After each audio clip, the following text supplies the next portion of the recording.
আজকে আবারও যাচ্ছি আমি আইবুড়ো ভাত খেতে আমার পিস্তত দিদির বাড়িতে। আর আমার দিদি এখানে একটা কেক নিয়ে নিচ্ছে কুটুম বাড়িতে নিয়ে যাওয়ার জন্য। যেহেতু আমরা মিষ্টি নিয়েছি তাই দিদি বললো যে আমি আর মিষ্টি নেবো না, আমি একটা কেক কিনি।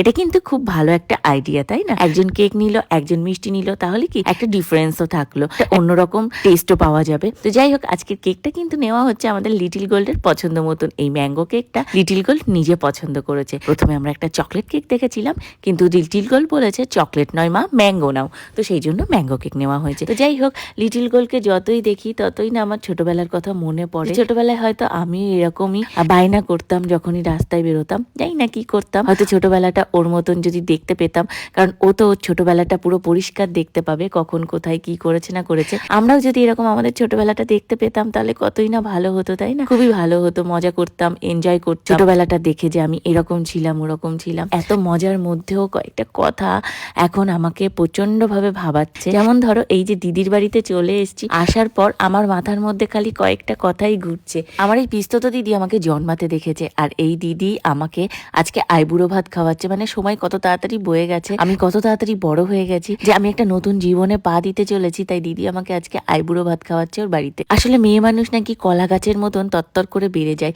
এটা বড় মানুষের মুখে শুনেছি। আজকে সেটা আমি খুব তাড়াতাড়ি ফিল করতে পেরেছি, কারণ যখনই ওদের বাড়িতে এসে আমি বসে মনে মনে কথাগুলো ভাবছি, আর তখনই আমার মাথার মধ্যে আরো একটা জিনিস আসলো, যে ওর যে দুটো মেয়ে, ওর মেয়ে দুটোকেও না আমি জন্মাতে দেখেছি আমার চোখের সামনে। আজকে ওর মেয়েগুলোও দেখো কত বড় হয়ে গেছে, আজ বাদে কাল ওদেরও বিয়ে হয়ে যাবে। আমার আইবুড়ো ভাতের থালা ওরা দুজন মিলে সাজাচ্ছে।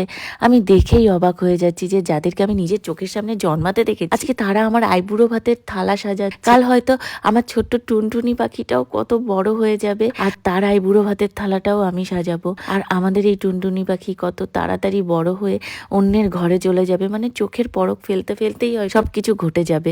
সেটা ভেবেই এত খারাপ লাগছিল, এত মনটা খারাপ হয়ে গেছিল। কিন্তু কি করব বলো, একজনের বাড়িতে গিয়েছি, সেখানে একটা অনুষ্ঠানের মধ্যে তো মন খারাপ করে বসে থাকতে পারি না। তার মধ্যেই সমস্ত অনুষ্ঠানটা যেহেতু আমাদেরকে ঘিরে, তো সেই জন্য আমরা অনুষ্ঠানটাকে কোনোভাবেই খারাপ হতে দিতে পারি। এখানে দেখো, আমাদেরকে আশীর্বাদ পর্ব চলছে। মনে মনে একটাই কথা ভাবি, যে কেন সবসময় একটা মেয়েকেই নিজের বাড়ি থেকে তার শিকড়কে উপড়ে নিয়ে অন্য জায়গায় গিয়ে একটা নতুন সংসার পাততে হয়? কেন একটা মেয়েকেই সবসময় ছোটবেলা থেকে ত্যাগ করতে শেখানো হয়?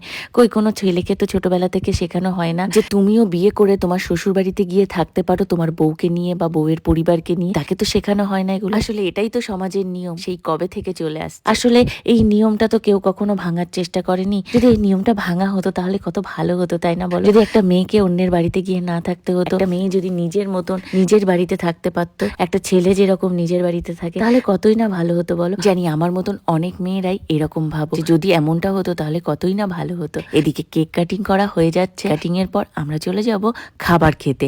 খাবারে কিন্তু অনেক কিছু আমার পিস্তত দিদি, মানে আমার দিদি নিজের হাতে রান্না করেছে। খাবারের মেনুতে কি কি ছিল সেটা তো তোমাদের সাথে অবশ্যই শেয়ার করব, তার জন্য ভিডিও দেখতে থাকো।